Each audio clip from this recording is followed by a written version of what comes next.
Bonsoir à toutes et tous. Nous allons démarrer le conseil municipal.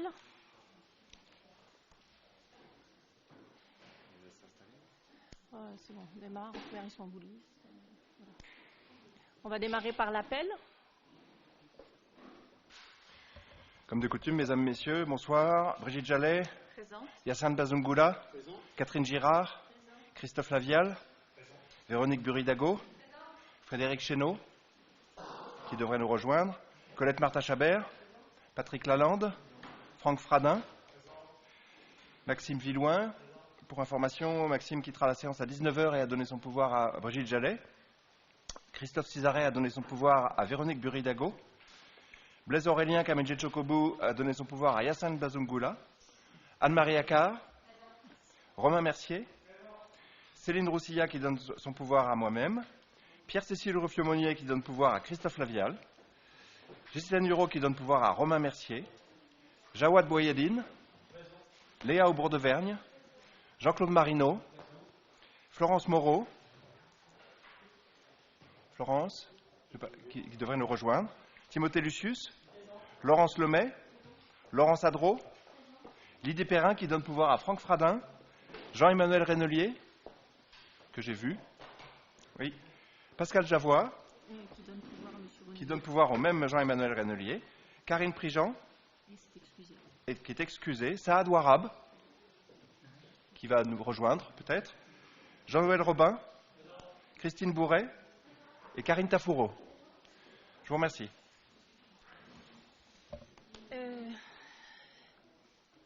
Merci. Le quorum est donc atteint. Nous allons pouvoir désigner le secrétaire de séance. Monsieur Timothée Lucius étant présent, je le sollicite pour cette mission. Avec plaisir, Madame la maire. Merci.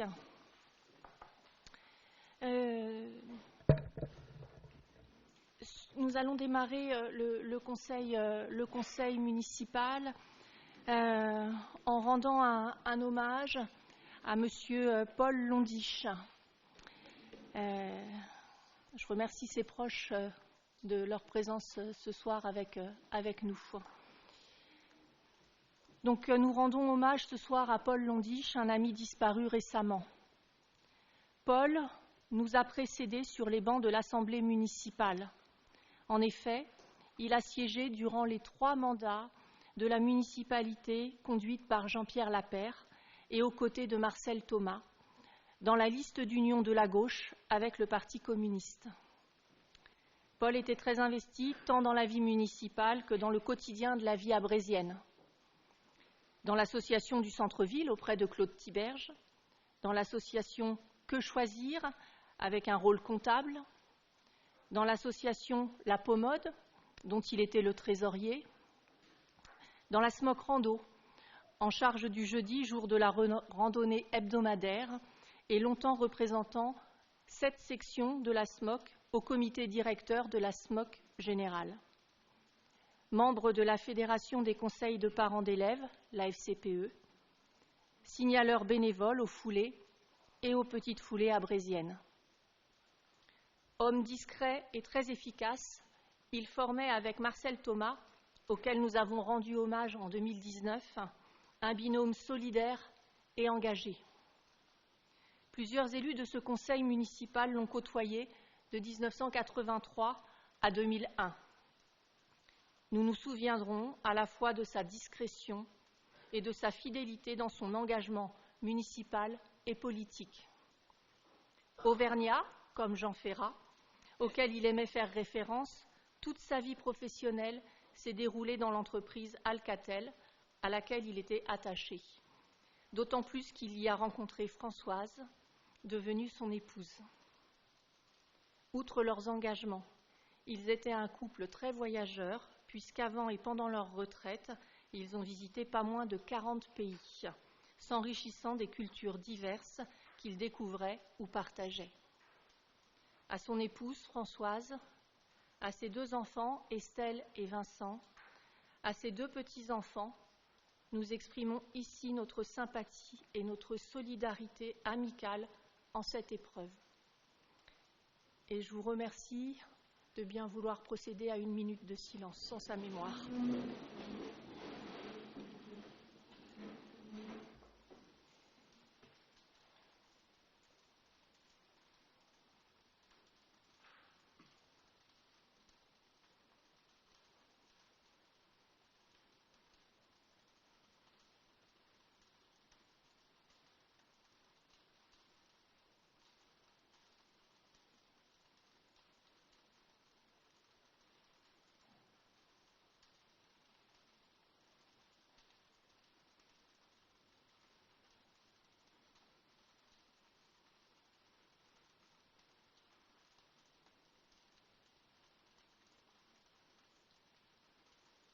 Merci pour lui.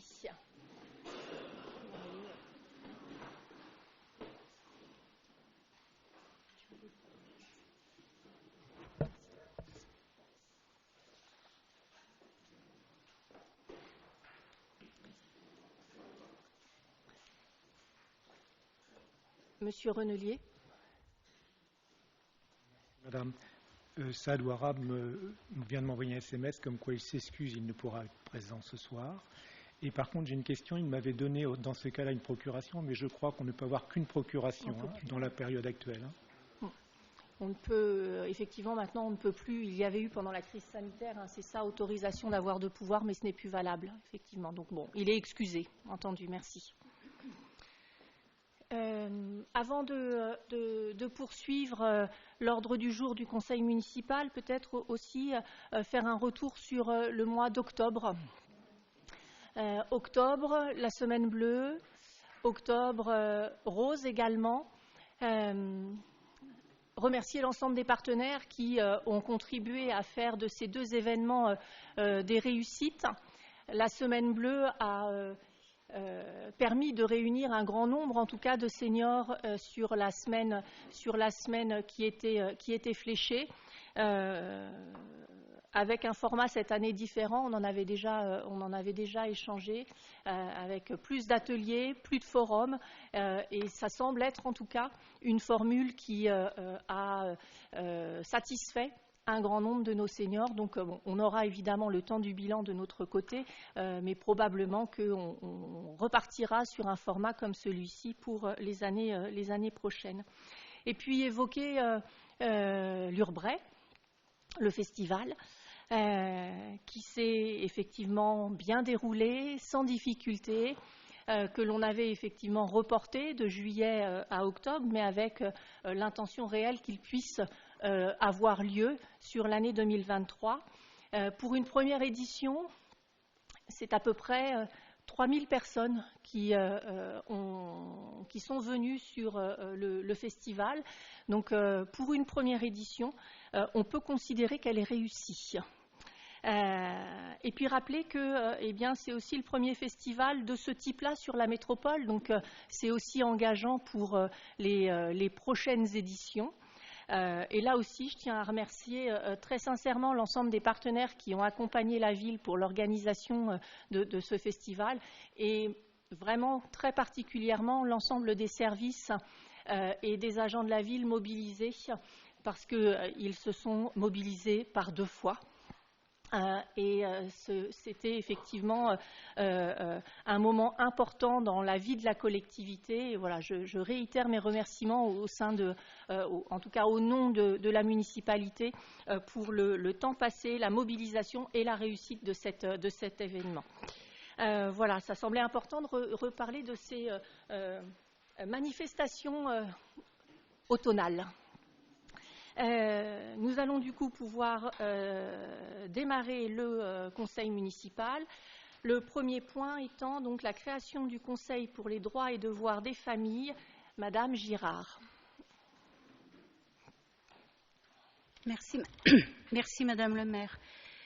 Effectivement, cette délibération présente la création du Conseil pour les droits et devoirs des familles, qui est une instance complémentaire aux différents dispositifs créés dans le cadre du Conseil local de sécurité et de prévention de la délinquance et des dispositifs de prévention et d'accompagnement des familles soutenus par la commune, je cite la cellule de prévention socio-éducative, le dispositif de réussite éducative et la prévention spécialisée qui intervient sur la commune avec Orléans Métropole. Ce conseil permet de renforcer l'identification des jeunes en risque de basculement dans la délinquance, voire en lien étroit avec le représentant de l'État dans la radicalisation. Le conseil crée un cadre de dialogue et d'échange avec les familles rencontrant des difficultés éducatives. C'est une instance où peuvent être reçues par le maire ou son représentant ces familles qui rencontrent des difficultés dans l'exercice de leur mission éducative.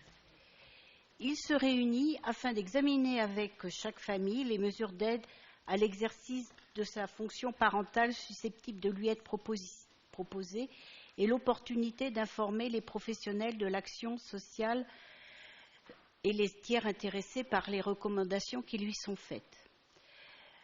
Le CDDF crée donc un cadre de dialogue et d'échange avec les familles rencontrant des difficultés.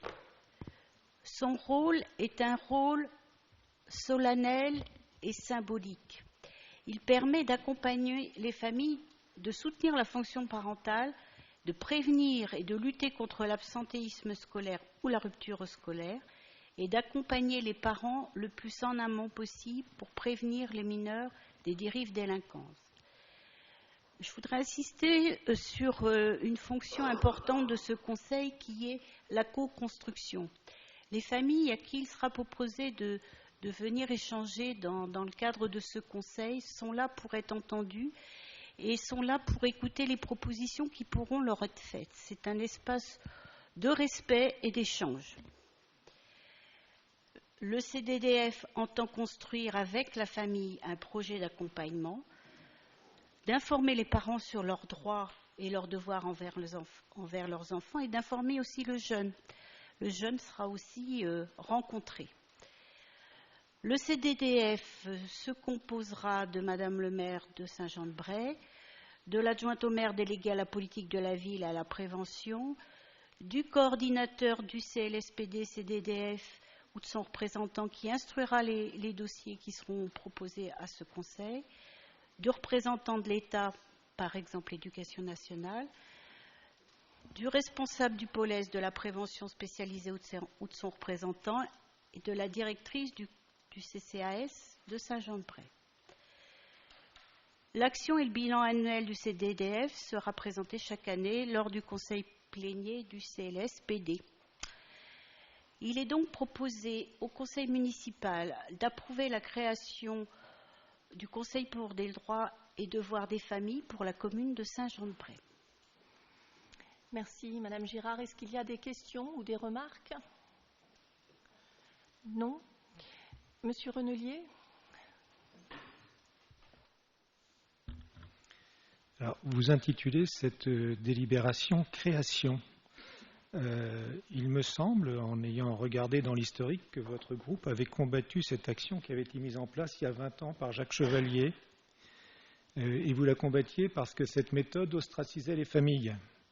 Donc c'est un petit peu surprenant. Aujourd'hui, vous la montrez comme une idée nouvelle. Je me réjouis que vous rejoigniez nos rangs. Franchement, c'est bien. Mais quelle incohérence pendant 20 ans. Sur le fond, on a déjà constaté que ça ne résout pas les difficultés ou qu'à la marge, car contrairement à un PV que l'on donne à une personne qui est contraignant, ce n'est pas une action contraignante. Je ne dis pas que ce n'est pas une bonne action, je vais voter pour. Mais on a eu pendant 20 ans, on n'est pas sur de la force de loi, c'est ça le point important. Donc je regrette le manque de réalisme qu'on a eu pendant quasiment 20 ans et vous conviendrez que beaucoup de temps a été perdu, que beaucoup d'enfants ont été laissés dans cette situation et que beaucoup de parents n'ont pas forcément eu l'aide qu'ils auraient pu avoir. Tu veux répondre? Non. Alors, moi, je voudrais signifier que depuis que nous sommes sous cette mandature, il y a eu des créations quand même significatives en termes de suivi des enfants en difficulté et des familles. le dispositif de réussite éducative a été renforcé d'un deuxième mi-temps. La prévention spécialisée qui était en lambeaux, on peut dire, au moment de notre prise de fonction, a été réinstaurée avec une équipe significative sur la commune, avec 2 éducateurs qui interviennent à temps plein. Donc, ce qu'on propose là, c'est un renforcement. Effectivement, ça vient aider les suivis éducatifs qui ne sont pas actuellement opérants parce que les familles ne répondent pas toujours aux propositions qui leur sont faites. Je voudrais expliquer qu'il y a la cellule de prévention socio-éducative qui se réunit tous les 2 mois dans le cadre du CLSPD et qui examine environ une quinzaine de situations de jeunes qui lui sont signalées par les établissements scolaires, par tous nos partenaires, par la police municipale, et que ces situations font l'objet d'une évaluation pour savoir si un suivi existe. Et à l'issue de cette commission, il est proposé aux parents d'être rencontrés pour déjà leur faire une proposition d'aide. Ils ne se présentent pas toujours à ce rendez-vous. Et on est bien obligé de constater qu'on a besoin d'une autre instance pour pouvoir leur proposer de les entendre et qu'ils puissent entendre la nécessité d'être accompagnés de façon, encore une fois, respectueuse et effectivement non contraignante. Mais ça, c'est l'esprit de cette disposition. Le maire reçoit avec les représentants que j'ai cités, les familles, reçoit le jeune, fait des propositions et suivra les propositions et la mise en œuvre des actions qui seront proposées. Encore une fois, il y aura un bilan annuel fait dans le cadre du CLSPD. Merci Madame Girard. Peut-être merci pour les compléments d'information sur ce qui a été fait. Peut-être pour compléter les éléments. J'entends que du coup vous nous associez à des prises de position qui remontent à 20 ans. Moi, je peux dire très personnellement que je suis élue sur Saint-Jean-de-Bray depuis une quinzaine d'années, donc pas depuis 20 ans. Mais ceci étant, je retiendrai que du coup, vous pouvez être associé aux décisions qui ont été prises durant le mandat de Monsieur Chevalier. On le gardera effectivement bien en mémoire. Sur les CDDF, vous indiquez que c'est une nouveauté. Non, ce n'est pas une nouveauté. C'est un dispositif qui effectivement existe depuis 2007 au niveau national. Et c'est un outil qui peut être mobilisé par les communes pour venir compléter, en tout cas, les actions liées à la prévention éducative. Pour le coup, je n'ai pas du tout en mémoire la création, quand nous avons été élus en 2008, et de l'installation d'un CDDF. S'il y en avait eu un, nous aurions derrière pris la décision soit de le maintenir, soit de l'arrêter. Or, aucune de ces 2 décisions n'a été prise. Donc, il n'a pas, à ma connaissance, été installé officiellement il y a donc 20 ans. Ça fait moins de 20 ans puisque je l'indiquais, c'est depuis 2007 que les CDDF peuvent être installés. Je regrette que, in fine, vous en soyez uniquement rendu à des questions démagogiques comme celle-ci. On peut quand même pouvoir espérer parler plus du fond finalement que de la forme, mais en tout cas j'en fais le souhait ce soir pour les prochains conseils municipaux, mais j'avoue aujourd'hui avoir un petit peu de mal à voir comment nous serions en capacité d'avoir finalement des échanges constructifs sur le fond et en tout cas être en capacité de sortir des clivages auxquels vous revenez systématiquement. Sur le fond, pas d'autre chose à indiquer. Madame Girard a été complète.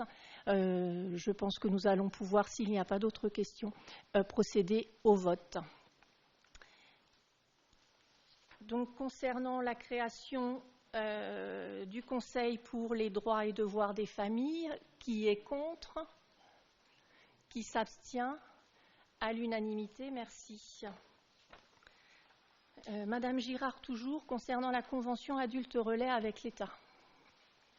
Oui, Madame le maire, on rappelle dans cette délibération que la ville de Saint-Jean-de-Bray est caractérisée par notamment un quartier de la politique de la ville, le quartier du Pont-Bordeaux, qui nous a permis de solliciter l'État pour la mise en place dès 2017 d'une équipe de proximité de 3 agents de médiation. Ces contrats sont arrivés à terme et il a fallu attendre que l'État nous donne son retour pour que ces conventions soient reconduites. Et donc, ça a été le cas récemment. Donc, nous allons pouvoir procéder au recrutement de 2 agents recrutés sous contrat adulte relais. C'est une disposition qui se formalise par une convention de 3 ans et qui permet, la convention permet que la ville bénéficie d'une aide financière telle qu'elle vous est détaillée dans la délibération. On indique aussi les conditions de recrutement de ces agents de médiation. Il faut être âgé de plus de 26 ans, être sans emploi et résider dans un quartier prioritaire de la politique de la ville. Dans le cadre de ces missions, il est également sollicité de la part de l'État que la commune de Saint-Jean-de-Bray participe à la formation des agents adultes relais, de façon à ce que ce parcours soit pour eux un tremplin. Et nous avons régulièrement des rencontres avec le service du personnel, avec le représentant du préfet également, pour vérifier que les agents recrutés dans ce cadre-là se mobilisent pour la sortie de ce contrat qui dure 3 ans, de façon à ce qu'ils profitent de l'opportunité qui leur est donnée de profiter des formations dont ils peuvent bénéficier par le biais de la ville ou par le biais d'autres organismes. Je voudrais profiter de cette délibération pour rappeler les missions des médiateurs. Ce sont il y en a pour moi 3 principales. La première qui se situe dans le cadre de la tranquillité publique. Ce sont des agents que vous voyez circuler, alors pas seulement sur le pont Bordeaux, beaucoup sur le centre-ville, et ça l'État nous a donné son accord pour qu'ils débordent de leur rayon d'action initial. Ce sont donc des agents qui circulent en après-midi et début de soirée sur la ville, avec pour mission essentielle de réguler les conflits dont ils peuvent être témoins.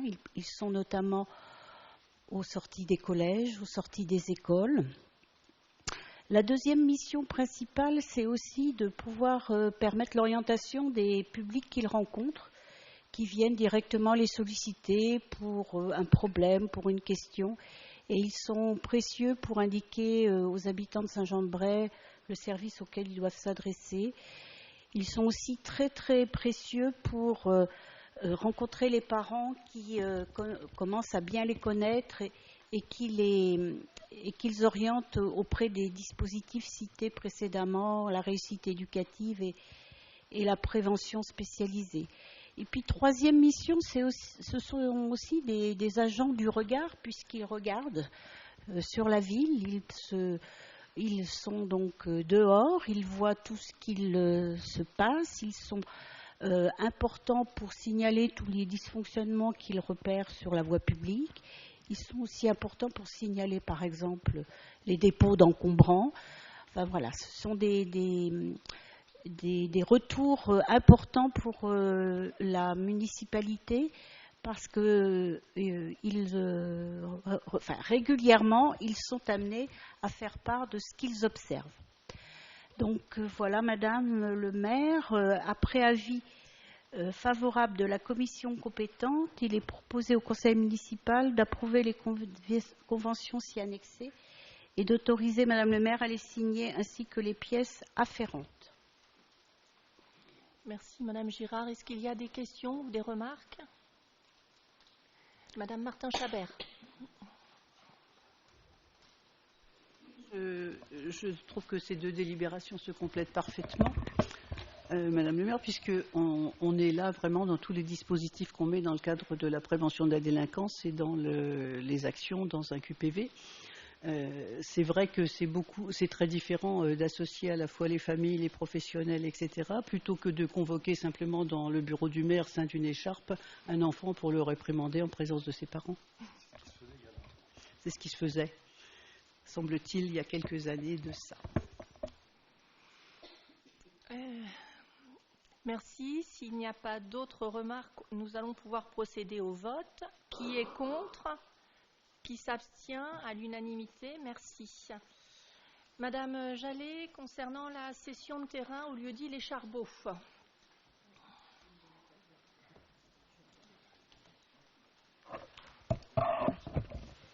Merci Madame le maire.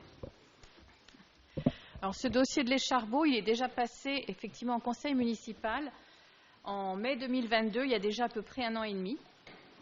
C'était pour vous faire valider en conseil municipal donc le principe de cession de terrain à France-Loire pour réaliser un projet sur l'une de nos OAP. Mais pour aller plus loin, il fallait avoir la maîtrise foncière et il faut surtout un projet d'aménagement d'ensemble. Ce qui fait que nos services et les services de France-Loire ont beaucoup travaillé depuis 1 an et demi pour arriver à nous présenter le projet qu'on va voir ce soir et pour aussi aller jusqu'au bout de la maîtrise foncière. Et on revient devant vous aujourd'hui parce que justement cette maîtrise foncière maintenant nous l'avons et nous sommes également satisfaits du projet d'ensemble qui a abouti au bout d'1 an et demi. C'est un projet qui répond bien aux attentes. Il est bien localisé, à proximité des équipements, des commerces, des transports en commun. Il est aussi donc très bien desservi par des transports en commun, mais aussi par des allées piétonnes et des allées vélos. Il est intégré dans son environnement et il ne consomme ni terre agricole ni espace boisé. Donc il est bien cohérent avec tous nos principes de ville en transition. C'est pourquoi on a décidé donc de vendre les terrains qui appartenaient à la ville à France-Loire, comme cela avait été convenu en 2022. Donc ce que je vous propose, c'est de prendre les plans qui sont normalement annexés à la délibération et de regarder notamment donc le premier, qui est le plan masse général de l'opération. Alors c'est pas évident. Moi je sais que j'ai eu du mal on a du mal à le centrer. Il faut le bouger. Je suis désolée sur vos ordinateurs, ou bien sinon vous avez sur le papier, c'est plus facile.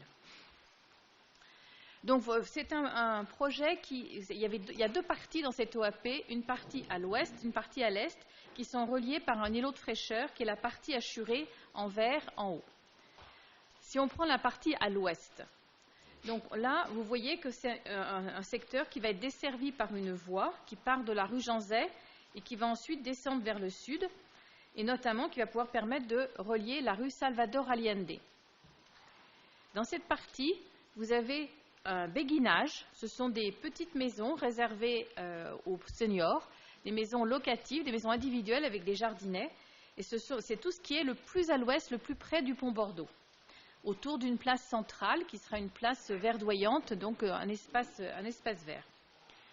Le reste, ce sont des maisons individuelles en accession, pour de l'accession familiale, avec notamment un gros avantage, c'est que comme on est justement à côté du quartier du Pont Bordeaux, France-Loire peut faire de l'accession sociale et donc permettre à des familles avec jeunes enfants d'accéder à la propriété beaucoup plus facilement avec des prix plus bas que le marché actuel. Donc ça nous paraissait très important parce que c'est ce que l'on veut soutenir. Et donc là, il y aurait 17 logements individuels dans le béguinage et 55, et au niveau des logements à côté, je cherche, excusez-moi, je ne sais plus où je l'ai marqué, mais il y a 18 ou 20 logements à côté. Je le retrouverai tout à l'heure, excusez-moi. Donc ça, c'est la partie ouest. Et pour pouvoir ensuite rejoindre la partie est, vous voyez, il y a normalement deux façons d'y aller. Donc il y a notamment en bas, qu'est-ce que c'est en beige rosé, donc vous avez un chemin piéton-vélo qui permet d'aller rejoindre ensuite toute la partie qui se situe à l'est. On espère pouvoir plus tard faire aussi une deuxième liaison, un peu plus au nord, qui sera en bas de l'espace de la partie quadrillée, donc en bas de l'îlot de fraîcheur, et qui pourra rejoindre une parcelle qui nous appartient, mais il y a un tout petit bout qui nous manque, qu'on essaye de négocier avec un propriétaire privé, mais pour le moment, ça n'a pas abouti. Donc ça se fera sans doute un jour, mais peut-être pas tout de suite. Ensuite, si vous allez un petit peu plus donc, vers l'ouest, donc vers l'est, excusez-moi, c'est con, il faut bien se déplacer vers la droite, donc vous allez vers l'est. Donc là, on a une opération où vous allez avoir à la fois une résidence senior, une résidence jeune actif et des logements en accession. La résidence senior, c'est le bâtiment qui est le plus bas. Sur le plan masse, on voit que des rectangles qui se décalent. Parce que tout ça, c'est pour éviter d'avoir un bâtiment trop massif. On verra après, au niveau des gabarits, on en reparlera. Mais donc, ça va être des bâtiments, ce n'est pas un seul bâtiment, mais donc des bâtiments qui vont s'articuler avec du R+2 plus comble. Et donc là, on a une résidence senior qui fera 55 logements. Ensuite, si on remonte un petit peu, vous avez un bâtiment au milieu qui est la résidence jeunes actifs. Donc là, pareil, un bâtiment qui fera R+2 plus comble.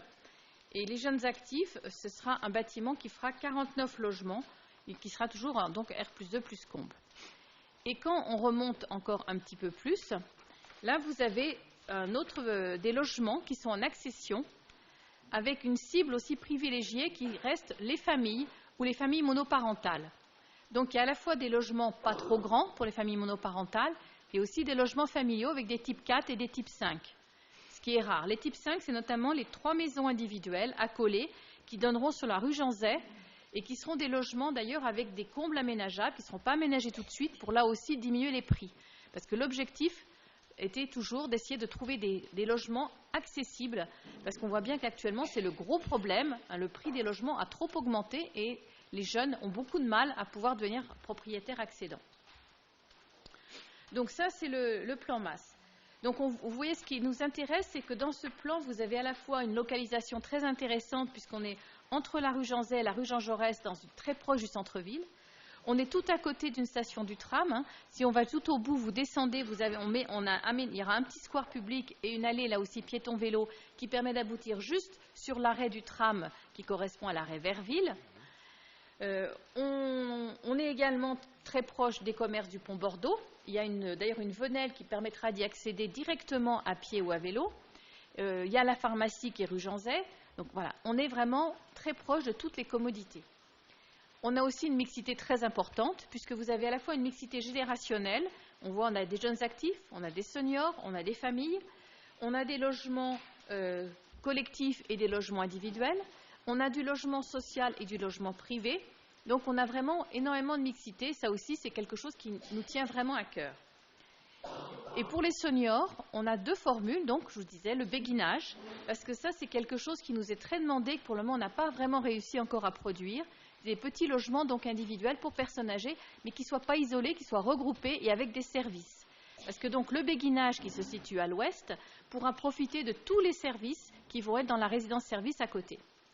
Et donc la résidence-service, pourquoi une nouvelle résidence-service? C'est parce qu'on a constaté là aussi que nous avions une résidence plutôt une maison de retraite qui est conventionnée par le département avec des tarifs tout à fait accessibles, donc plutôt bas. Et puis sinon, on a des résidences plutôt haut de gamme, comme par exemple les jardins d'Arcadie, dans le nouveau quartier qui a été construit sur les anciens terrains IBM, plus l'EHPAD. Mais tout ça, ce sont des tarifs qui sont plutôt, au contraire, élevés. Et donc, il nous a paru intéressant de pouvoir trouver une résidence senior qui soit des tarifs abordables, à mi-chemin justement entre la résidence des Écureuils ou les jardins d'Arcadie, et qui propose aussi toute une gamme de services à des tarifs également très abordables. Et pourquoi ces tarifs abordables? Parce que France Loire, qui nous a proposé ce produit, travaille avec un groupe de mutuelles vives, et donc ce sont les mutuelles qui vont pouvoir venir proposer ces services à des prix qui ne sont pas du tout celui des services privés habituels. Voilà, donc on a un ensemble, et France Loire d'ailleurs nous garantit, avec un label qui s'appelle Mon Logement Santé, nous garantit aussi que ces services seront donc bien disponibles et seront travaillés pour améliorer le bien-être des résidents. Donc ce sont tous ces arguments qui font qu'on a été très intéressés par le projet qu'ils nous ont présenté. Alors, je vous propose de passer aussi au plan suivant, qui permet de mieux se rendre compte des déplacements. Je vérifie. Oui, c'est plutôt le troisième. Le deuxième, en fait, c'est plutôt un zoom sur la partie dont on a déjà parlé. Donc après, c'est le troisième plan, où là, vous allez avoir donc sont matérialisés sur le plan les déplacements à pied et à vélo. Donc vous voyez qu'il y en a plusieurs qui sont nord-sud et qu'il y a donc une grande voie qui va être est-ouest qui permettra de circuler à l'intérieur de cet îlot pour aller d'une partie à l'autre. Et si vous prenez les vues suivantes, la 4 et la 5, ou la 5 et la 6, je ne sais plus, on a voulu vous montrer aussi qu'on a beaucoup travaillé avec les deux promoteurs pour pouvoir avoir des vues, éviter d'avoir des bâtiments massifs qui font obstacle, mais au contraire, on a des bâtiments qui vont s'articuler et qui vont permettre d'avoir des vues, justement, à la fois nord-sud et est-ouest, pour que quand on se promène à pied, à vélo ou même en voiture, on ne soit pas bloqué par des murs, mais qu'on ait bien à chaque fois des vues sur les espaces verts à l'arrière, sur les îlots de fraîcheur et sur les jardins. Un dernier élément, c'est quelque chose qui est original aussi dans cette opération, c'est que dans cette opération, on a travaillé au départ avec François, mais il y a un autre acteur, un autre opérateur qui est venu, c'est Nexity. Donc un opérateur qui vient du social, François, et un opérateur privé qui est Nexity. Et ces deux opérateurs donc, ont fini par construire le programme ensemble et vont s'associer dans une société d'aménagement qui va en fait aménager l'ensemble et ensuite donc, qui va viabiliser, c'est-à-dire amener les réseaux, faire les routes. Et ensuite, les différents opérateurs, que ce soit François, la ruche Habitat pour l'habitat en accession ou Nexity, pourront construire les immeubles et qui ensuite seront gérés pour certains en copropriété et pour d'autres par le bailleur social, François, pour par exemple la résidence senior. Donc voilà, je vais maintenant reprendre le délibératif. Il faut que je sorte de là.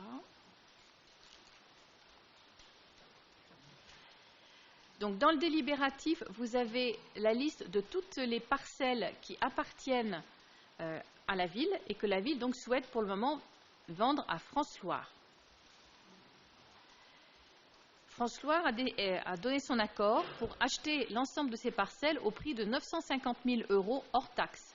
Cela correspond à un avis des domaines qui date du 18 janvier 2023. Cet avis était valable 8 mois. Donc, comme on avait dépassé les 8 mois, nous avons réinterrogé les domaines qui nous ont fait un nouvel avis. Cet avis, il date du 25 septembre 2023 et là, il a été établi au tarif de 980 000 €. Mais on a toujours une marge de discussion et donc nous avons décidé de maintenir le prix de 950 000 € par rapport pour vendre donc les terrains à François parce qu'on se situe dans la marge qui est autorisée par la loi par rapport à l'estimation des domaines. La vente est assujettie à la taxe sur la valeur ajoutée et qui sera calculée selon le taux légal applicable au jour de la cession. Les frais d'acte sont à la charge de l'acquéreur, ce qui est classique. Donc, je ne vais pas vous redonner tous les visas, mais il est proposé au conseil municipal d'approuver la cession des parcelles, qui sont définies ci-dessus, d'une contenance totale de 1 hectare, 45 arts et 57 centiares. D'approuver le prix de cession de 950 000 € hors taxe à la société François, qui est domiciliée 33 rue du Faubourg Bourgogne à Orléans. D'autoriser la faculté de substitution au profit de toute personne morale qui se substituerait à l'acquéreur. Et ça, c'est parce que je vous expliquais qu'en fait, c'est une société d'aménagement qui va se substituer à François pour réaliser l'aménagement de l'ensemble. D'autoriser François ou toute société qui s'y serait substituée à faire réaliser à ses frais et sous son entière responsabilité toutes les études ou sondages complémentaires et nécessaires à l'élaboration du projet. D'autoriser François ou toute société qui s'y serait substituée à déposer les permis d'aménager et les permis de construire nécessaires à la réalisation du projet. Et enfin, d'autoriser Madame le maire à accomplir toutes les formalités liées à la cession des dites parcelles. Merci Madame Jaïd. Est-ce qu'il y a des questions, Monsieur Robin? Madame le maire, avant tout, j'aimerais vous préciser qu'on ne vous entend pas très bien ici avec la pluie qui tombe. Vous voyez ce que je veux dire? Sur le vaste espace, là, si on appelle ça comme ça. Oui, et effectivement, moi, je vous entends encore, même pas du tout quand vous parlez la tête Donc, vous voyez ce que ça en peut, l'air. vous voyez ce que ça peut On donner. s'efforcera de parler un peu plus fort. Je reviens sur le projet que Madame Jallet vient de nous révéler. Le village senior, effectivement, c'est quelque chose d'intéressant. On voit par rapport au plan qu'il y a des espaces verts, mais on a toujours ce problème de stationnement. On a toujours ce problème, plus on construit, les voies ne s'élargissent pas pour autant. Il suffit de voir la rue Janzay, au haut de la rue Janzay, avec tous les immeubles que vous avez construits. À un moment donné, ça va poser des problèmes, forcément aux heures de pointe, quand tous ces gens vont sortir avec leurs véhicules. Parce que vous nous aviez précisé au dernier conseil que les gens doivent prendre le tram ou le vélo. Alors ce soir, je me demande combien d'entre vous sont venus avec le tram ou le vélo, ou combien d'entre nous sont venus avec le tram ou le vélo. Donc déjà, ça commence comme ça. Voyez-vous, je ne sais pas comment ça va fonctionner, mais bien entendu, vous les élus, nous les élus, on pourrait peut-être considérer qu'on est peut-être un peu plus occupés que les autres, mais non. Les autres, les femmes qui ont des enfants à s'occuper, à déposer, ainsi de suite, les courses à faire, à un moment donné, ça va poser un problème, c'est certain. Donc pour ce projet, on va s'abstenir. Pas suffisamment de places de parking, et toujours pareil, on construit, on ne s'occupe pas après de ce que ça va pouvoir donner au niveau de la circulation. Merci. Madame Jallet Alors, sur le stationnement, nous avons bien sûr vérifié que dans le projet, il y avait suffisamment de places de stationnement, c'est-à-dire qu'il y a une place par logement, même dans la résidence senior, alors que la plupart des seniors, enfin beaucoup de seniors n'auront pas forcément de voiture, il y aura une place de stationnement par logement. Pour toutes les maisons, partout il y aura une place de stationnement par logement. Et en plus, nous avons fait très attention, on a beaucoup travaillé avec les opérateurs pour qu'il y ait des places visiteurs, des places supplémentaires qui soient dessinées sur tout le long des voies. On les voit sur le plan masse. Bon, vous pouvez regarder de près, mais c'est vrai que c'est petit, je suis désolée. Mais il y a bien des places qui sont partout dessinées. Et on en a aussi sur la partie à l'ouest, vers le béguinage et les maisons familiales. Donc on espère bien au contraire que une résidence jeune actif, il y a aussi des places de stationnement. Ce sont en général quand même les jeunes actifs, là pour le coup, ils prennent le tram, et ils ont des vélos. Les seniors, ils prennent aussi beaucoup le tram et ils auront des places de stationnement. Et par contre, dans les maisons familiales, les bâtiments collectifs, ce sera comme partout maintenant, quand on est dans les 500 mètres du tram, c'est une place de stationnement par logement. Parce que nous, on cherche à voir loin, à faire une ville durable et à privilégier les espaces verts. Monsieur Renelier. Monsieur Renelier. Alors, moi, j'avais une question. En global, j'ai du mal à vous comprendre combien il y a de logements créés. Est-ce que c'est 150? Est-ce que c'est 200? Est-ce que c'est moins?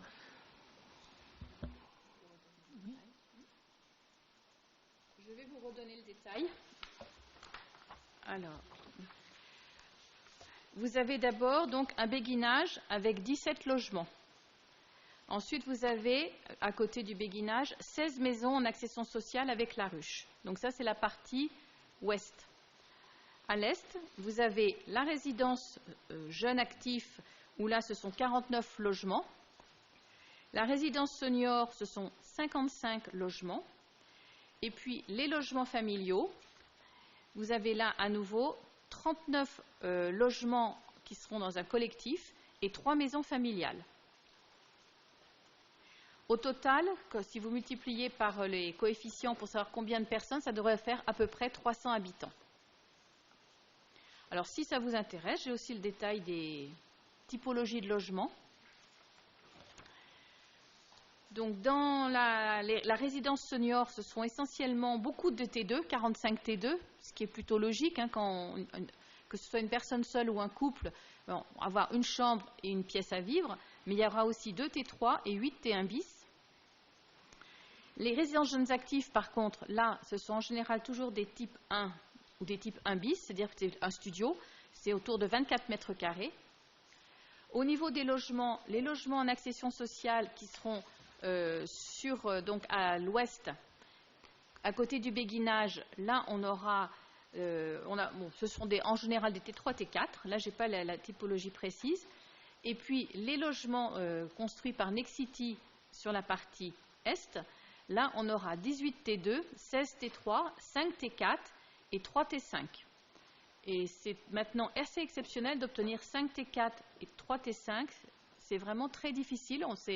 On a beaucoup discuté et ils ont accepté de le faire parce qu'ils ont reconnu qu'il pouvait y avoir un besoin de ce type-là.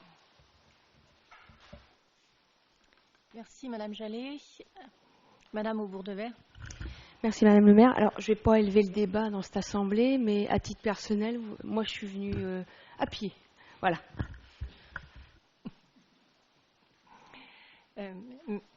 Monsieur Renelier.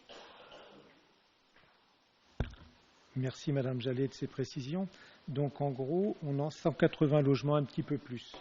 180 logements avec une place de parking. Les places de parking supplémentaires, si on les compte d'après votre plan à la louche, il y en a 17. Ça veut dire qu'on aura au moins une centaine de voitures supplémentaires qui sera garées dans les rues à côté. 100 voitures, ça fait à peu près 500 mètres linéaires d'occupation de la voie publique. Donc on va probablement avoir une rue Jean Zay qui va être mise à sens unique, j'imagine. Conclusion, on va être obligé de faire un grand tour. On va rajouter pour toutes les familles qui vont être dans ces lieux autant de kilomètres pour pouvoir venir à son logement en fonction de son lieu de travail pour tous ceux qui ne prendront pas le tram. Donc personnellement, je vais voter contre parce qu'on ne fait pas du développement durable en ne mettant pas le nombre de places de parking nécessaires. Monsieur Lucius. Merci Madame la maire. Je crois que Monsieur Renelier a très bien démontré l'absurdité de la politique du tout bagnole. Effectivement, c'est une politique qui vise à prendre de plus en plus, toujours, mètre après mètre, de plus en plus de place pour les voitures au détriment des autres usagers qui n'ont pas de voiture. Et la place qui est dédiée à la voiture dans l'espace public grossit de plus en plus, alors même que les usages de la voiture, eux, forcément, ne grossissent pas nécessairement beaucoup plus. Et effectivement, l'avenir n'est pas donc de construire toujours plus de places de parking, puisque plus vous construisez de places de parking, plus il y a de voitures, plus il faut élargir les voies, plus vous bétonnez, et plus au final, vous créez du coup un appel sur les voitures, et plus il y a de voitures, et ainsi de suite, l'absurdie est en pleine marche. Au contraire, l'avenir, c'est d'inciter les gens à réduire l'usage de la voiture et de plutôt se tourner vers des formes plus durables de mobilité douce et active, et notamment le tramway qui, on l'a trop peu dit, mais qui est tout proche de ce nouveau quartier. Donc vraiment, il y a une possibilité de se déplacer très rapidement, de façon durable, en toute proximité.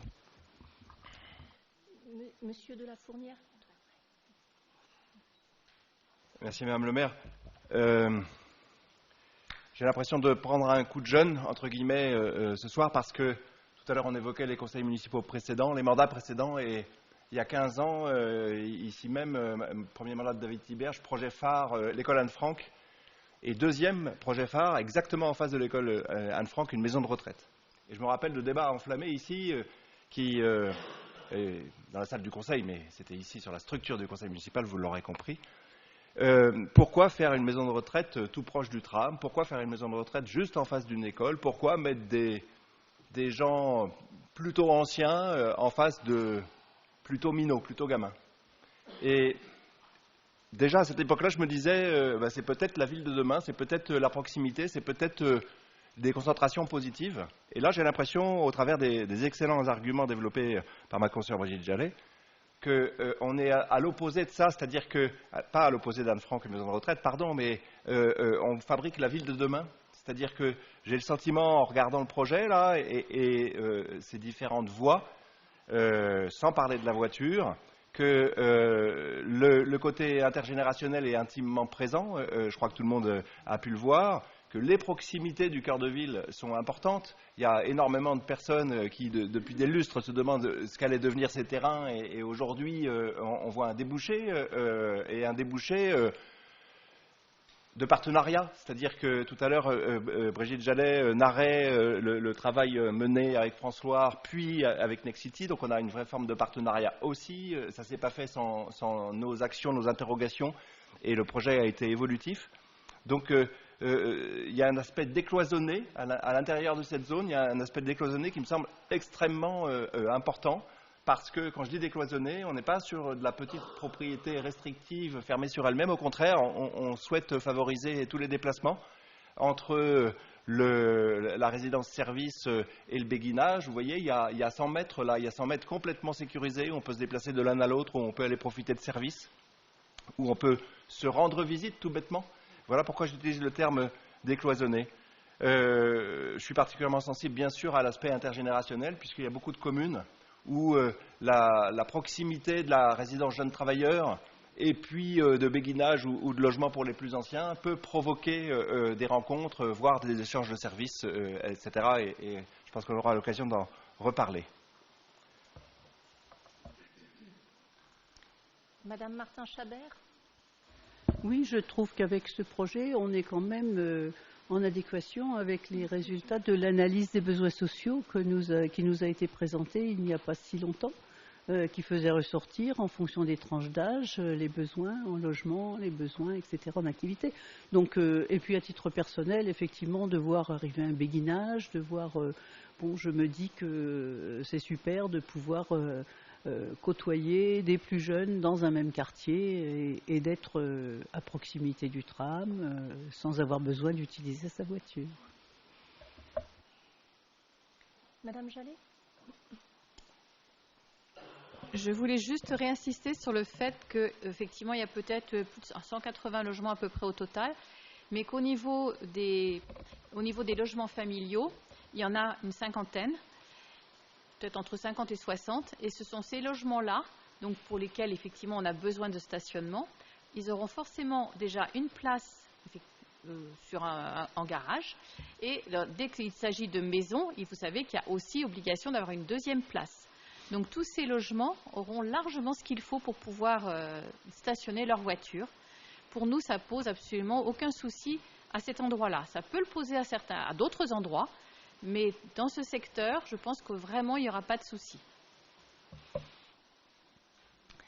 Merci. Alors, les projections sur le nombre de véhicules qu'il y aura sur l'espace public, je crois qu'aucun d'entre nous n'est en capacité réellement de pouvoir le faire. Ça dépend énormément, effectivement, des secteurs et des propositions d'habitat. Sur ce projet, cela a été dit, nous répondons clairement au parcours résidentiel. Madame Martin-Chabert le disait, l'analyse des besoins sociaux a révélé des éléments, mais au-delà de ça, nous avons régulièrement des remontées d'habitants, de seniors notamment, mais aussi quand l'on voit le nombre de demandes de logements enregistrées au CCAS, il y a une attente forte des habitants pour trouver des logements sur Saint-Jean-de-Bray. Et avec cette proposition qui est faite donc par France Loire et Next City, on a vraiment une proposition qui répond aux attentes des Abrésiennes et des Abrésiens et plus largement des habitants du bassin de vie. Il y aura du coup une offre complète en direction des seniors, Madame Jallet l'indiquait, avec des résidences à des prix différents pour permettre à tous les revenus de pouvoir se loger sur Saint-Jean-de-Bray. Et pour certains, parce que il y en a, et un certain nombre des personnes qui souhaitent rester à Saint-Jean-de-Bray et qui souhaitent se reloger, parce que quand le parcours de vie dans une maison familiale arrive à son terme, certains ont vraiment du mal à se projeter autre part que Saint-Jean-de-Bray, et il faut qu'on soit en capacité de pouvoir leur proposer une offre sur le territoire, là où ils ont passé une grande partie de leur vie.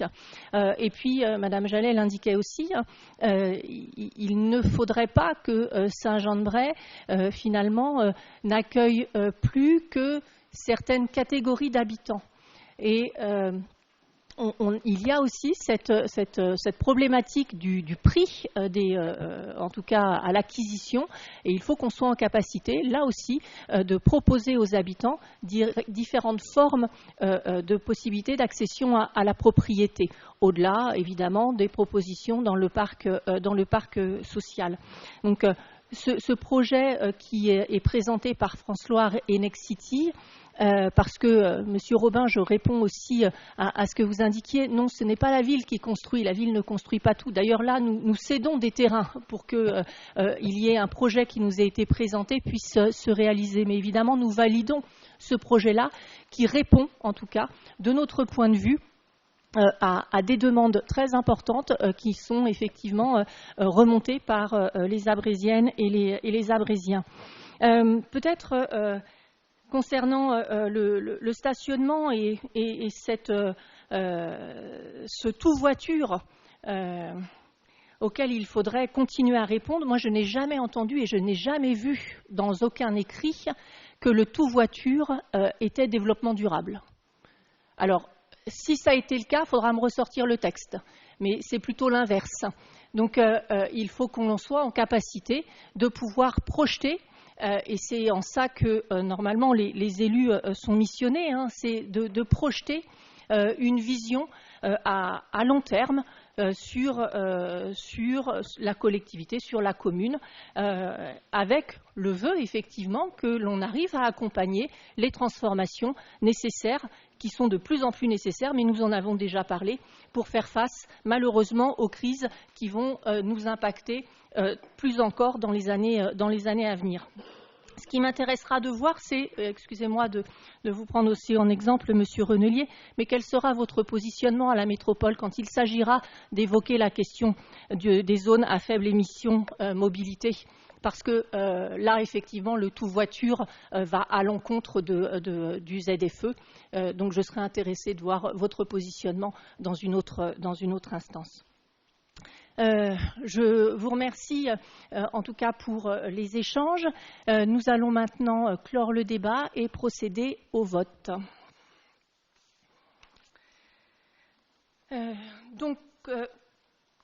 Concernant la cession de terrain au lieu-dit Les Charbaux à France Loire, qui est contre?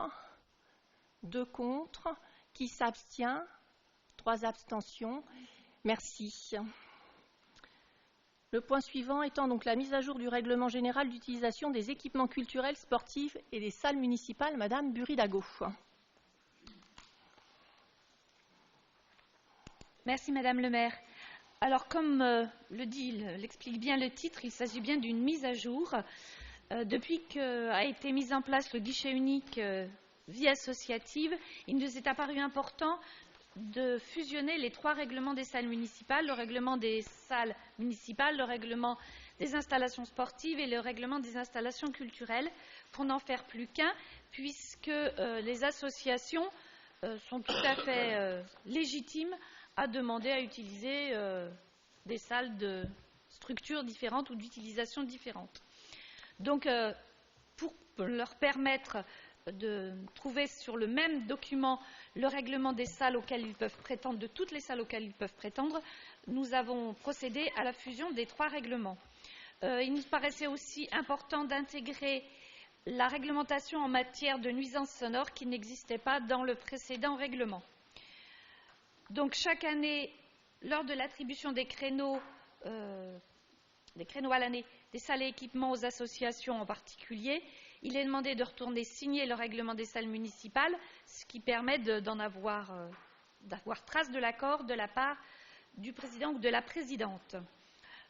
Comme il y a toutes les salles sur ce même document, ça pourra simplifier pour les associations et fluidifier l'information pour l'ensemble des usagers qui retrouvent dans ce document les modalités de réservation, de tarification et d'usage.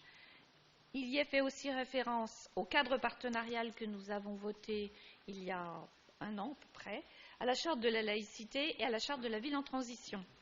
Et en annexe apparaît la liste des installations avec les jauges maximum, les températures maximum suivant le plan de sobriété.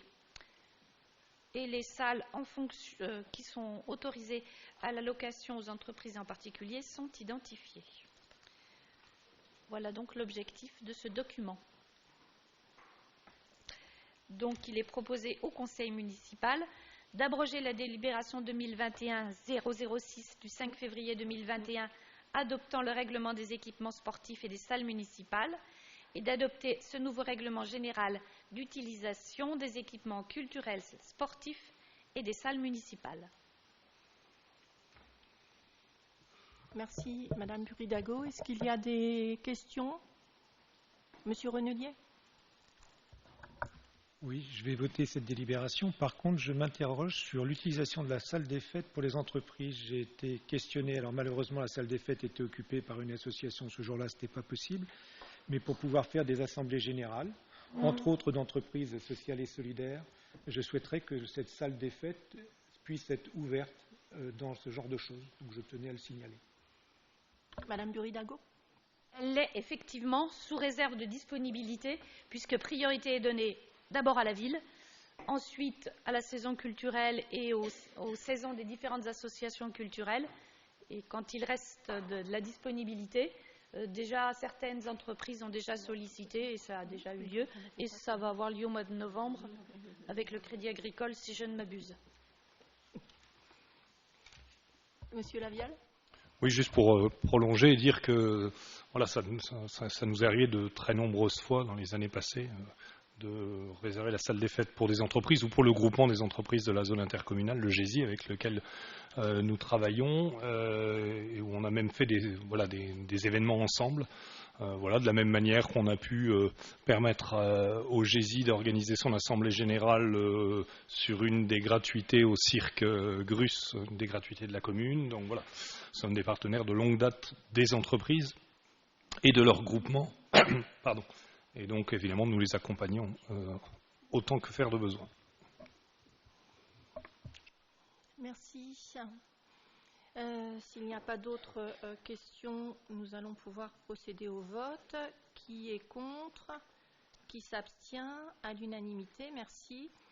Madame Buridago, concernant la convention bipartite entre la ville et le lycée Gaudier-Bresca.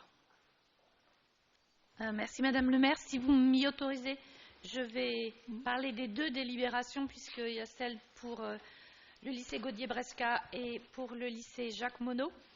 Donc il y a une convention cadre tripartite entre la région, la ville et chacun des deux lycées et qui stipule qu'il faut ensuite une convention bipartite entre la ville et chacun des lycées pour fixer les modalités, les tarifs d'utilisation des installations sportives de la ville par les 10 lycées par année scolaire. C'est la même délibération qu'on prend tous les ans.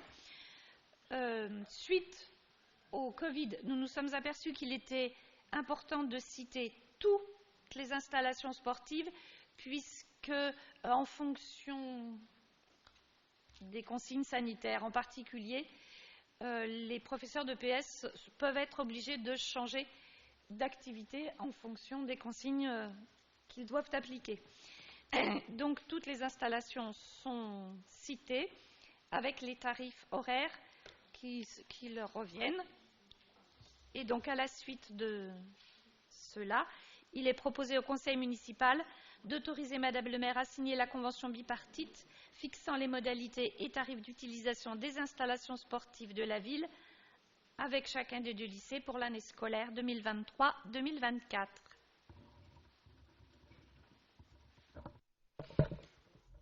Merci. Est-ce qu'il y a des questions? Non. Donc nous allons procéder au vote. Alors d'abord pour la convention concernant le lycée Gaudier-Bresca. Qui est contre? Qui s'abstient? À l'unanimité. Merci. Et maintenant, donc, concernant la convention entre la ville et le lycée Jacques Monod, qui est contre? Qui s'abstient? À l'unanimité, merci. Madame Buridago, concernant le renouvellement de la convention avec l'éducation nationale et la mise en place d'activités sportives avec nos intervenants extérieurs. Merci Madame le maire. Donc il s'agit là aussi d'une convention annuelle en année scolaire, puisque ça concerne les écoles. Dans le cadre du dispositif sport de l'école mis en place dans les écoles de la ville, les éducateurs sportifs de la ville, qu'ils soient aquatiques ou terrestres, interviennent auprès des classes en complément des enseignants lors de l'apprentissage de la natation en ce qui concerne les éducateurs sportifs aquatiques et des activités sportives diverses, en particulier le savoir rouler à vélo pour nos éducateurs sportifs terrestres. Cette convention doit être renouvelée chaque année entre la ville et les services de l'éducation nationale. Dans la convention, la responsabilité des parties ainsi que les engagements et le fonctionnement sont précisés.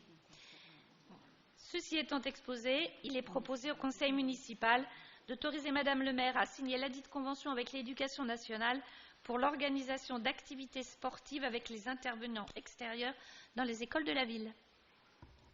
Merci. Est-ce qu'il y a des questions? Non. Donc, on va procéder au vote. Qui est contre? Qui s'abstient? À l'unanimité, merci. Madame Buridago, toujours, concernant la convention à passer avec les jeunes abrésiens solidaires. Alors, cette convention intervient dans le cadre de la politique de partenariat que nous avons mise en place. Et donc, nous avons choisi de signer une convention pluriannuelle d'objectifs et de moyens entre la ville et l'association Jeunes Abrésiens Solidaires. Donc, conformément au cadre de partenariat que nous avons voté l'année dernière, l'association s'est engagée sur plusieurs axes. En ce qui concerne le développement et l'ouverture vers tous les publics, l'association propose du rugby multisport pour toutes et tous, enfants comme adultes. Elle organise un accueil de loisirs sans hébergement et un accueil collectif de mineurs pour les enfants du quartier politique de la ville et participe aux séances sport de l'école.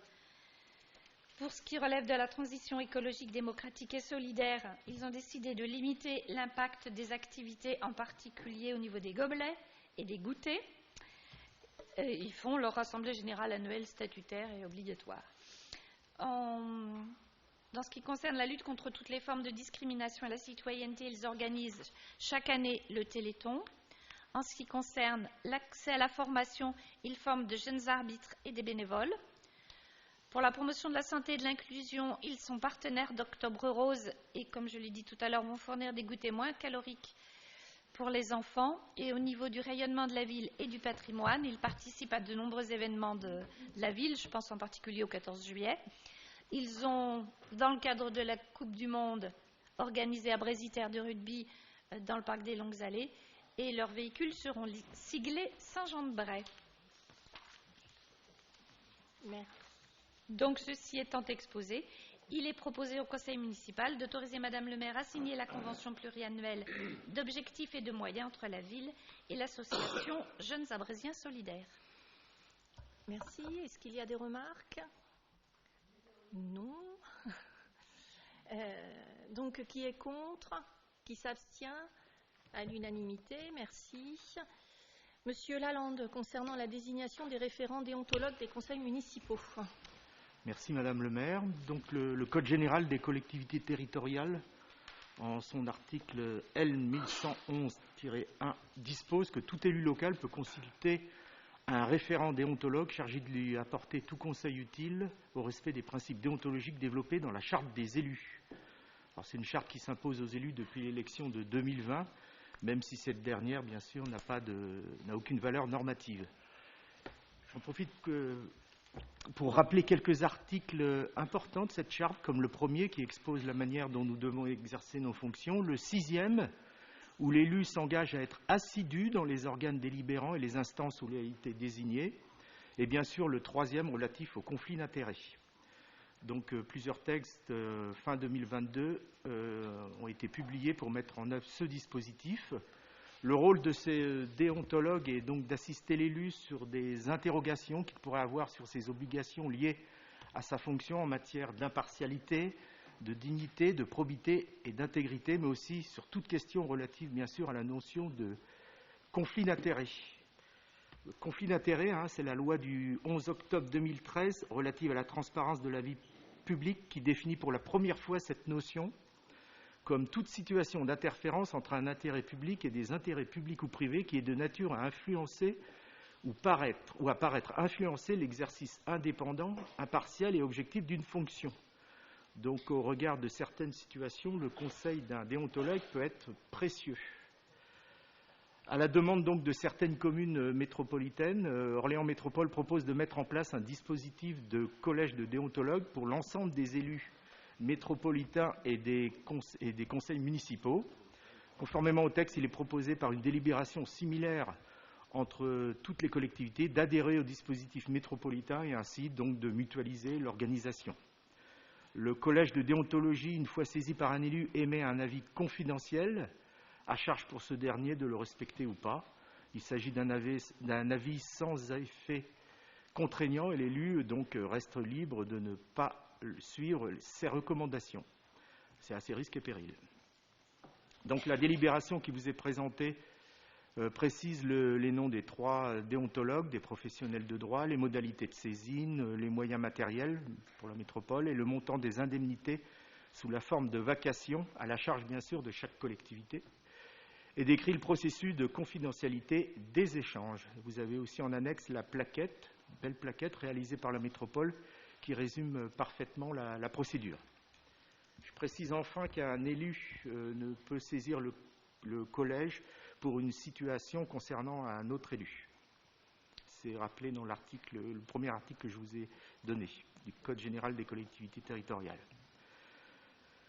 Donc, après avis de la commission compétente, il est proposé au conseil municipal de procéder à la désignation des déontologues du collège de déontologie des élus métropolitains et des élus municipaux, dont les noms et qualités suivent, d'approuver les modalités d'organisation de saisine telles que précisées dans la délibération, d'autoriser le paiement des vacations fixées aux montants qui vous sont présentés dans le dispositif, d'autoriser Madame le maire ou son représentant à signer tout acte et à accomplir toutes les formalités nécessaires à cette affaire et d'imputer les dépenses sur le budget principal de l'exercice en cours. Merci, Monsieur Lalande. Est-ce qu'il y a des remarques, des questions? Madame Martin-Chabert. Madame le maire, ne le prenez pas en mauvaise part et enlevez-moi d'un doute. Est-ce que être déontologue est le précaré de la jante masculine? Il ne me semble pas.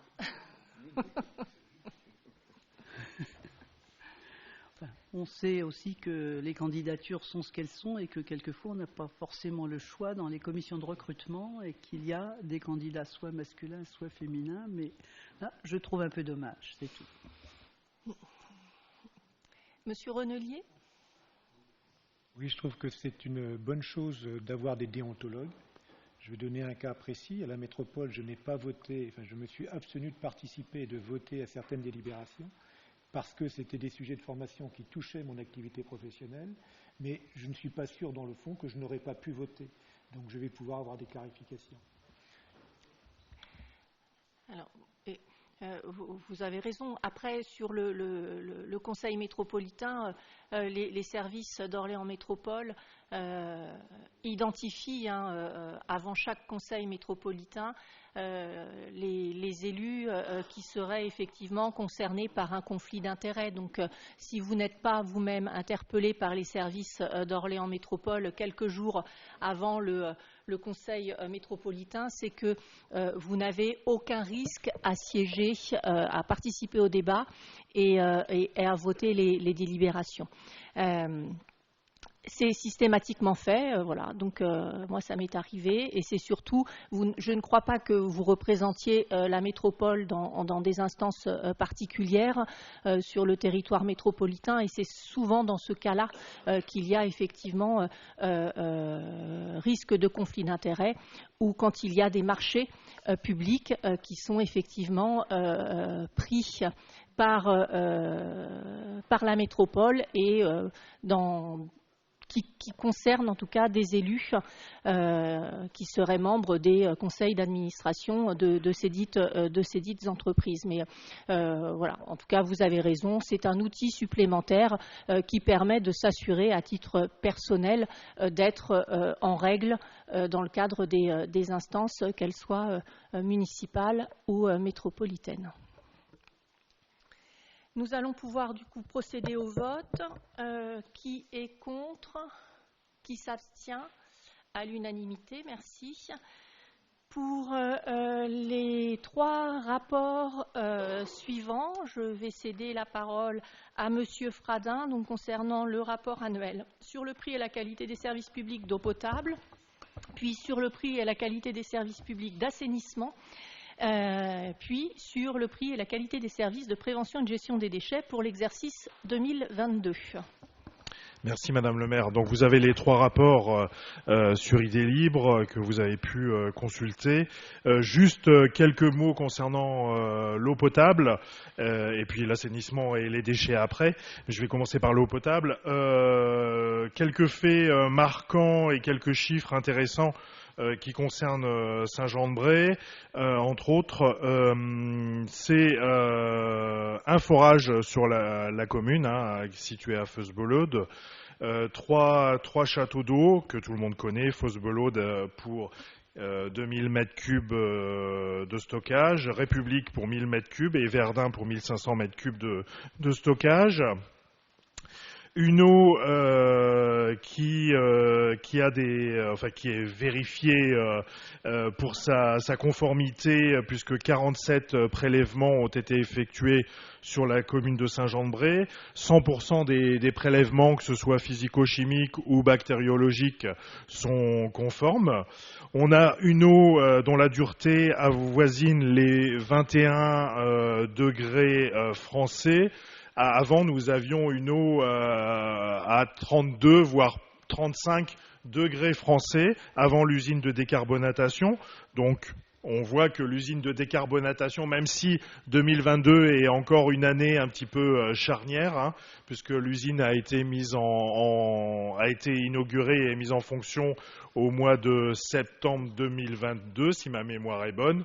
Donc il y a eu un certain nombre de mois d'essais, de réglages, mais on voit l'efficacité de cette usine. Et encore maintenant, puisque les chiffres sur 2023 sont plutôt bons.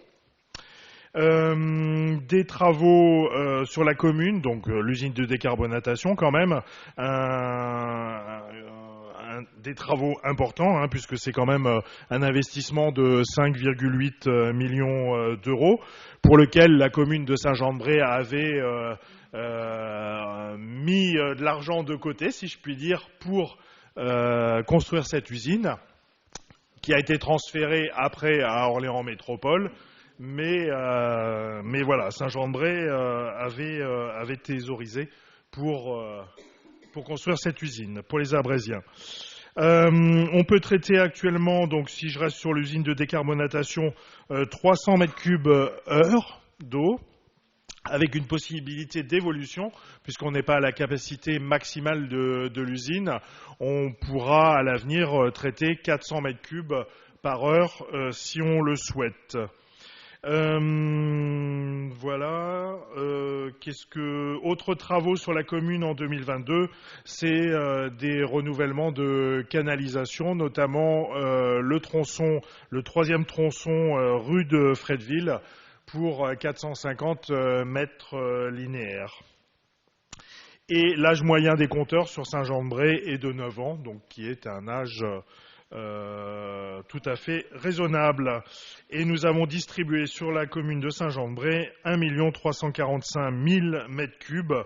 Alors c'est un petit peu plus qu'en 2021, c'est 6,7% de plus qu'en 2021. Et le coût moyen d'une facture d'eau sur Saint-Jean-de-Bray pour 120 m3 est de 210,13 €. Voilà pour l'eau potable. Donc oui, parce qu'il s'agit ici de prendre acte. Alors, donc pour l'assainissement, donc pareil, vous avez le rapport, donc assainissement donc collectif. Sur Saint-Jean-de-Bray, c'est 914 000 m3 traités. Le réseau, donc un réseau d'eau pluviale, 85 km sur Saint-Jean-de-Bray, 89 km au niveau de l'assainissement des eaux usées.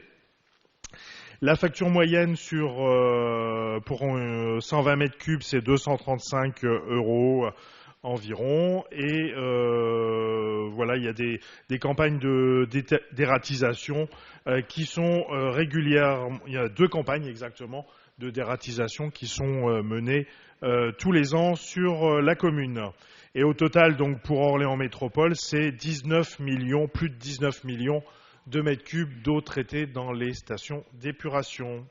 Au total, 6 stations d'épuration donc sur Orléans Métropole. Merci. Là aussi, nous prenons acte de la présentation du rapport. Et le dernier, donc au niveau de la gestion des déchets, donc l'effet marquant pour 2022, c'est 158 000 tonnes de déchets collectés donc sur la métropole, une évolution de moins 6,8% par rapport à 2021. On observe donc une diminution notamment sur les déchets ménagers résiduels, moins 3%. Les multimatériaux, donc le tri, c'est équivalent à 2021. On observe une baisse également sur le verre, moins 3%. Et puis sur les déchetteries et végéteries, où on a moins 11% en 2022 par rapport à 2021. Quelques chiffres sur l'unité de valorisation énergétique. Donc à l'UTOM, 97 000 tonnes qui sont donc incinérées. Au total, donc ça représente une production électrique de 48 524 MWh, dont 24% sont autoconsommés et le reste est revendu. Voilà, et puis peut-être quelques concernant le tri, donc au centre de tri, c'est plus de 37 000 tonnes qui sont triées donc à l'usine de tri. Alors il y a encore 21% d'erreurs de tri dans les poubelles multimatériaux. Donc 21%, c'est quand même important. C'est la même chose qu'en 2021. Et voilà. Et par contre, quelque chose d'important, c'est la part d'objets qui ont une seconde vie ou qui représentent 33%. Donc c'est quelque chose d'important et en évolution depuis les dernières années. Voilà. Rapidement. Merci, Monsieur Fradin. Monsieur Renelier ? Oui, je voulais profiter de cette délibération pour rappeler qu'on peut visiter l'usine de traitement des ordures ménagères. C'est intéressant de voir le système de tri. Ça nous aide aussi à comprendre comment mettre nos propres déchets dans les différentes poubelles, parce qu'on a des gestes que l'on fait, par exemple d'empacter les choses. En fait, c'est contraire au fonctionnement du robot. Donc c'est utile d'aller le voir. Ça nous permet de reprendre conscience des bons gestes pour pouvoir trier correctement. Oui, vous avez tout à fait raison. Il y a régulièrement des possibilités, en tout cas, de visite. Nous les relayons. Nous pouvons malheureusement, et vous faites bien de pouvoir l'indiquer ici, il faudrait sans doute beaucoup plus de visiteurs qu'il n'est constaté aujourd'hui pour pouvoir permettre l'évolution, en tout cas, du tri sélectif sur le territoire métropolitain. Merci, Monsieur Fradin, pour ces... Oui. Juste un petit dernier chiffre qui est important dans les années à venir, parce que l'objectif, c'est de diminuer la poubelle de chaque métropolitain de 100 kilos dans les années à venir. Donc voilà, on n'y est pas encore. Non, c'est ambitieux, mais voilà, il faut se fixer des objectifs. Merci. Nous en avons terminé avec l'ordre du jour. Vous avez pour information l'état des décisions. Et je vous donne rendez-vous pour Monsieur Renelier. Oui, j'ai eu du mal à comprendre les décisions et j'avoue que je n'ai pas trouvé les différences entre la décision 231 et la décision 234 en dehors d'un prix de 12 € pour les personnes qui ne sont pas de la commune et 12,24 € et sur le titre. Est-ce qu'il y en a d'autres ou pas ? Alors, vous pouvez redonner les chiffres parce que j'ai... Décision 231, décision tarif famille. Oui. Et ensuite, décision 242, tarif pôle éducation et famille, qui est abrogé à 8 jours d'intervalle, ou qui abroge à 8 jours d'intervalle la délibération précédente. Ce sont des décisions, vous les aviez sans doute en pièces, non, elles sont annexées, hein, les décisions. Hein. Donc, non, c'est parce qu'il y a eu nécessité d'ajuster les tarifs, notamment pour le foyer Chavanneau sur la semaine bleue, où il y a eu la mise en application d'un tarif exceptionnel à 2 € toute la semaine. Et il faut effectivement pouvoir avoir la décision qui correspond.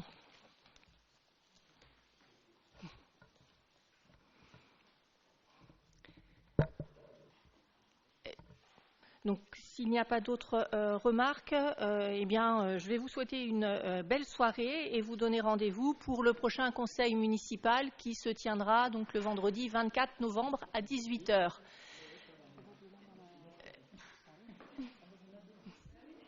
Vous serez informés, voilà, du lieu. Je ne veux pas m'avancer trop vite. Voilà, bonne soirée.